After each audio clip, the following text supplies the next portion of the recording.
Let's welcome Ahsan Iqbal Sahib. He's a Minister for Planning and Development. He's joining us from Pakistan. We thank him for this, precious time he's giving us. So he has few words to say. So please go ahead, Ahsan bhai.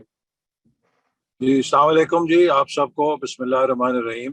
جیسا کہ آپ سب اس بات سے واقف ہیں کہ پاکستان کو worst climate disaster نے ہٹ کیا ہے which has turned into a big human tragedy. Pakistan میں پچھلے 3 مہینے کے اندر جو اوسط ہوتی ہے نیشنل اس سے 200% زیادہ، اور جو سندھ اور بلوچستان کے صوبے ہیں جہاں پہ بہت کم بارش ہوتی ہے تاریخی طور پہ، وہاں پہ 500 گنا زیادہ بارش ہوئی، اور اس کی وجہ سے وہاں پر صورتحال بہت بڑے سطح پہ تباہی پھیلی ہے. اسی طرح جو ہمارے جنوبی پنجاب کے ڈیرہ غازی خان ڈویژن ہے، خیبر پختونخوا میں ڈیرہ اسماعیل خان ہے، پھر اس میں کچھ شمالی علاقوں میں سوات میں بھی سیلاب نے تباہی پاکستان میں بھی کی ہے. اصل بات یہ ہے کہ پاکستان دنیا کا کاربن فٹ پرنٹ کے لحاظ سے سب سے کم ملک ہے جس کا 1% سے بھی کم فٹ پرنٹ ہے کاربن ایمیشنز میں، لیکن we have become 7th most vulnerable country in terms of climate disasters.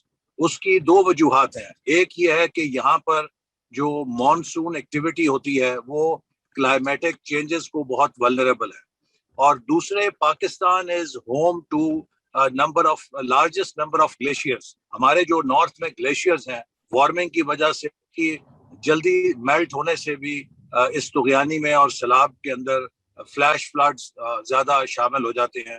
پھر ہمارے جو بہت زیادہ ایکسٹریم بارشیں کچھ خشک علاقوں میں ہوتی ہیں ان سے ہل ٹورنٹس جنریٹ ہوتے ہیں جو بہت تباہی پھیلاتے ہیں. تو اس وقت تقریباً 3 کروڑ سے زیادہ لوگ ڈسپلیسڈ ہیں، اور کلوز ٹو 1500 کے قریب اموات جو ہے وہ ہو چکی ہیں. 5000 کلومیٹر ہماری سڑکیں بھی ٹوٹ چکی ہیں. اسی طرح انفراسٹرکچر کا کافی نقصان ہوا. جو 1 ملین کے قریب لوگوں کے گھر جو ہیں وہ ٹوٹ چکے ہیں، اور تقریباً سندھ اور بلوچستان کی جو زرعی معیشت ہے وہ مکمل طور پہ تباہ ہو گئی ہے. ہمارے ملک کی 40% کپاس کی فصل تباہ ہو چکی ہے. اسی طرح جو ویجیٹیبلز کی کاشت ہوتی تھی جس میں کہ پیاز، ٹماٹر اور یہ اسینشیل ایوری ڈے آئٹمز ہیں، ان کی بہت بڑی سطح پہ فصلیں تباہ ہوئی ہیں.